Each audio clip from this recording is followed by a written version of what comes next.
السلام عليكم، لاباس عليكم؟ كي دايرين؟ نتمنىكم تكونوا على خير وبخير ويلقاكم هذا الفيديو في احسن الاحوال. اليوم غادي ندير معكم واحد وصفه زوينه، وصفه صحيه 100% كامله صحيه.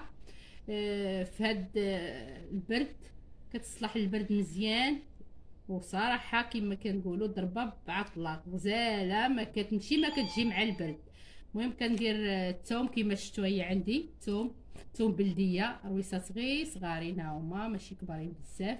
ها هما غادي ندير واحد 6 ديال الريوس، ها هما عندنا هنا 6 ديال الريوس ديال الثوم. وغادي نقيها كما عادي، كنقيها على هذا الشكل.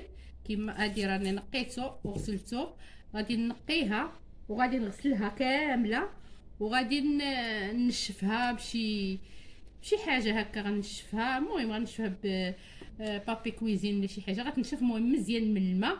وغادي نهرسها على الطريقه، انا كنهرسها غير بالموس اولا بالكاسه ولا شي حاجه، نهرسها هكا. ما غاديش نخليوها صحيحه باش تعطي الفوائد ديالها على هذا الشكل.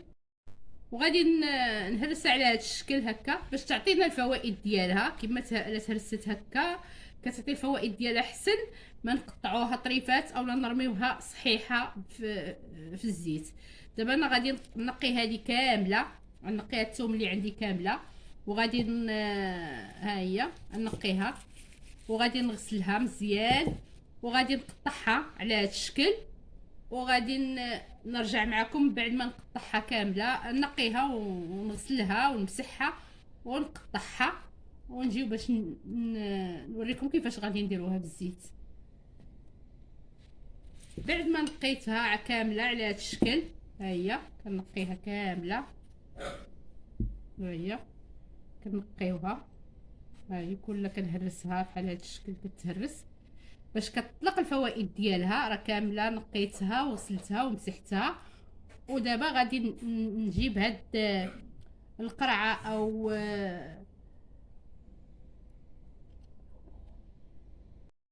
غادي نديرها في القرعه او القنينه اللي كتكون معقمه، وغادي ها هي وغادي نعمروها. انا راه مخليه فيها واحد شويه باش نزيد فيها هاد الثوم. ها هي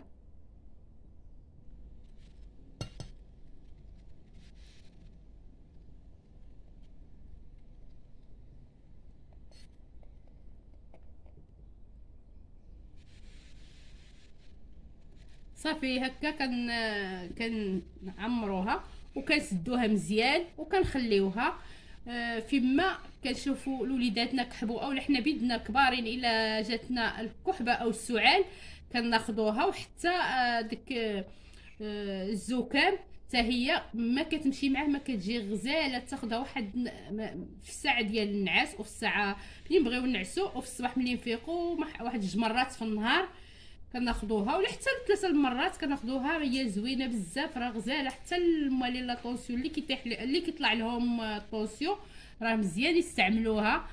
فيها الثوم او الثومه راه فيها فوائد عظيمه الصراحه. كنستعملوها انا ووليداتي الدار، حنا كاملين كنستعملوها دابا في هذا الموسم ديال البرد. كنستعملوها على جميع الطرق، نستعملوها هكا على هاد الطريقه، نستعملوها واحد الطريقه اخرى اللي كنديرها زوينه حتى هي، كنديرها تقريبا يوميا. والله القسم لما كنديرها يوميا. وهاد الطريقه اللي درتها معكم دابا، هاد الطريقه راه كنخليها انا كتبقى لي حتى عام، شي عام شي. دابا هاد القرعه او القنينه ملي كنديروها على هاد الشكل كنعمروها هكا وكنغلقوها ونخليوها في شي بلايصه. المهم تبقى فيما تجينا السعله او الزكام ناخذ واحد المعلقه كبيره في الصباح ومعلقه في الليل وحتى معلقه في الغدره، ما كاينش مشكل. المهم راه ديك الساعه كتحسي بتحسن، ماشي زعما سير واحد الساعه ولا سير واحد النهار ولا لا، ديك الساعه كتحسي بتحسن. غزاله الصراحه، راه غزاله والله القسم لا شادي نقول لكم. الثومه حبيبه، الثومه راه غزاله، وراها في نفس الوقت راه هي انتيبيوتيك. الثومه مضاد حيوي زوينه.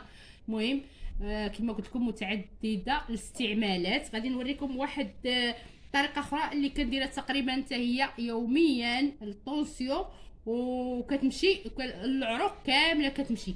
كيف ما وريتكم نفس الشيء، كناخذ واحد الراس ديال الثوم بحال هكا كنهرسو فهمتي. هو كنهرسو على هاد الطريقه كما درتها في الزيت. المهم هي ملي كتهرس اولا كتقطع كتطلق الفوائد ديالها، كتطلق الفوائد ديالها، الفوائد اللي هي كتمشي بحال دابا هادي غادي نشبر هاد الراس ديال هاد فص، غير فص ماشي راس، فص من الثوم اولا جوج فصوص اللي علاش ما قدرنا الله خدينا ندوزوها. كناخذ هاد الفص ديال الثوم كنديرو فواحد الكويس هكا، وكان نغطيه بشي غليقه بحال هكا مثلا، كنغطيه. المهم انا دابا هنايا كنغطيه قدامكم بالتفصيل، كنغطيه وكنخليه واحد 10 دقائق ما يحكاش، المهم شي 10 دقائق هكاك، وكنحركو بالمغرفه او الملعقه وكنشربوه. كيمشي للعروق كامل، العروق كاملين، كيمشي للعروق ديال القلب، كيمشي للعروق، المهم جميع العروق ديال الذات ديالنا كيمشي لها. وكتحيد حتى البروده، كتحيد البروده غزاله. المهم فنه اش غادي نقول لكم، والله الا الغزاله ما كتمشي معهم ما كتجي. ولكن هاد الاستعمالات اللي كنقول لكم ماشي مره نديروها ونحبسوا نقولوا ما عطاتناش نتيجه. خاصنا نداوموها، نداوموا اي حاجه خاصها الانسان يداومها، يديرها عده مرات. اما بالنسبه لهاد الثوم اللي رقدناها في الزيت واخا نديروها مثلا غير يومين، كاع نديروها مثلا اليوم 2 مرات ولا 3 وغدا بحال هكاك. المهم كما قلت لكم والله القسم لما من اللحظه الاولى كتحسي بتحسن، لا الزكام او لا السعال، غير كتاخدي ديك المعلقه كبيره ديال الزيت كتحسي بالتحسن. وانا شحال من مره كتكون مساله ما بقات لي سالات، كنشد واحد الراس كنهرسو، كان بكثرة اللي كيكون مثلا السعال جاني او لا جا وليداتي ولا شي حاجه، كناخذ واحد الراس كنهرسو دغيا وكنحطو غير فواحد المعلقه كبيره، وكنخوي عليه الزيت وكنحطو فوق البوطه وكيسخن، وكنخليه يدفى شويه ما يبقاش يسخن، وكنشربو وكنحس بتحسن. فهاد البرد صراحه راه هاد العام صعيب، البرد زعما جا صعيب. وهادو هما الطرق اللي كنستعملهم باش كنلقى الحمد لله شويه تحسن كما تيقولوا، تنعالجوا شويه البرد. ماشي اي حاجه مرضنا الدواء والصراحه الدواء راه هو ما كيعطيناش نتيجه في الساعه الاولى. الدواء خصنا حتى هو ناخذوه يومين 3 ايام عاد كنلقاو عليه الراحه وعاد كيعطينا نتيجه. وهادو هاد الطرق اللي استعملتهم معكم ديال الثوم او الثومه في الزيت، العود اللي مرقده كما قلت لكم راها تترقد، راها تبقى معنا حتى عام. انا راه باقي لي من العام الاول، من العام الفايت، راه هي اللي دابا كنت كنستعملها لولادي، لقيتها تقادات وكنت غنديرها. وشنو قلت راه نشارك معكم هاد الطريقه باش كما تيقولوا حتى نتوما تجربوها وتلقاو عليها تحسن، وتبارطاجيو الفيديو مع الحباب والاصدقاء باش تعم الفائده.